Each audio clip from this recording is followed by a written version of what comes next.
ஒரு house wife என்பிஎஸ்ஸை invest பண்ணுறாங்க. அதுக்கு முன்னாடி அது எப்படி ஒர்க் ஆகுதுன்னு தெரியுமா? Welcome to my channel. இன்றைக்கி வீடியோ என்பிஎஸ் இன்வெஸ்ட்மெண்ட் பற்றி. என்பிஎஸ்சில் 3 கேட்டகரி இருக்குது சொல்லுவாங்க.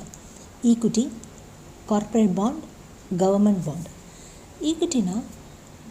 ஈக்விட்டியில் கம்பெனி ஷேர்ஸ் இருக்கும், அதில் நம்ம பணத்தை இன்வெஸ்ட் பண்ணுவாங்க. கம்பெனி ப்ராஃபிட் அதிகமாகும் போது நம்மளுடைய பணமும் அதிகரிக்கும், நம்ம இன்வெஸ்ட்மெண்ட்டும். இது மார்க்கெட்டோட லிங்க் பண்ண ப்ராடக்ட். ஸோ மார்க்கெட் டவுனாக இருக்கும்போது நம்மளோட இன்வெஸ்ட்மெண்ட்டும் குறைய வாய்ப்பு இருக்குது. பயப்பட வேண்டாம்.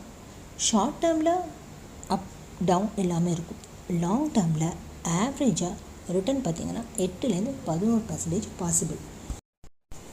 உங்கள் ஏஜ் 25-30 இருக்குன்னா நீங்கள் ஈக்விட்டி எக்ஸ்போஷர் அதிகம் இருக்கலாம். இதே இது 50+ இருக்கீங்கன்னா கவர்மெண்ட் பாண்டுக்கு, கார்ப்பரேட் பாண்டுக்கு போயிருக்கலாம். ஈக்விட்டி எக்ஸ்போஷரை ரொம்பவே குறைச்சிக்கலாம்.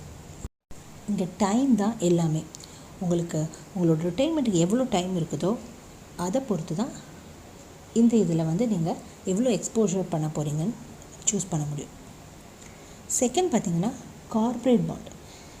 இது நம்ம ப்ரைவேட் கம்பெனிக்கு நம்ம கடன் கொடுக்குற மாதிரி தான். கார்ப்பரேட் பாண்டில் அவங்க இன்வெஸ்ட் பண்ணுவாங்க. இது ரிஸ்க் இருக்குது, மீடியம் ரிஸ்க். ஈக்விட்டி அளவுக்கு இல்லை, மீடியம் ரிஸ்க் இருக்குது. ரிட்டர்னும் மீடியமாக தான் கிடைக்கும். ஈக்விட்டியை விட பெட்டர் தான். பேலன்ஸ் மெயின்டைன் பண்ண இந்த கார்ப்பரேட் பாண்ட் உங்களுக்கு உதவும். தேர்ட் பார்த்திங்கன்னா கவர்மெண்ட் பாண்ட். இது சேம், கவர்மெண்ட்டுக்கு நாம் கடன் கொடுக்குற மாதிரி கவர்மெண்ட் பாண்டில் இன்வெஸ்ட் பண்ணுவாங்க. ஸோ கொஞ்சம் சேஃபர் தான், ஸ்டேபிள் ரிட்டர்ன் கிடைக்கும். ஈக்விட்டி அளவுக்கு ரிஸ்க்கும் இல்லை, ரிட்டர்னும் அந்த அளவுக்கு கிடைக்காது உங்களுக்கு. என்பிஎஸ்சில் 2 சாய்ஸ் கொடுத்துருக்காங்க, ஆட்டோ, ஆக்டிவ். ஆட்டோ அப்படிங்கிறது அவங்க சூஸ் பண்ணுவாங்க. நீங்கள் ஆட்டோ சாய்ஸ் போயிட்டீங்க அப்படின்னா உங்கள் ஏஜை வச்சு அவங்க ஈக்விட்டியில் எவ்வளவு, corporate bond, government bond split பண்ணி போடுவாங்க. இதை ஃபண்ட் மேனேஜர் ப்ராப்பராக பண்ணுவாங்க. ஆக்டிவ் சாய்ஸில் நீங்கள் தான் அந்த டெசிஷனை எடுக்க போகிறீங்க. உங்களுக்கு ஏஜ் அதிகமாக ஈக்விட்டி எக்ஸ்போஷரை குறைச்சிட்டு நீங்கள் கவர்மெண்ட் பாண்டும் கார்ப்பரேட் பாண்டும் சூஸ் பண்ணலாம். ஸோ டெசிஷன் ஃபுல்லாகவே உங்கள் கையில் தான் இருக்கும். ஹவுஸ் ஒய்ஃப்னு சொல்லி இன்வெஸ்ட்மெண்ட் புரியாதுன்னு யார் சொன்னது? நம்மளாலேயும் பெரிய கார்பஸை க்ரியேட் பண்ண முடியும் என்பிஎஸ் மூலமாக.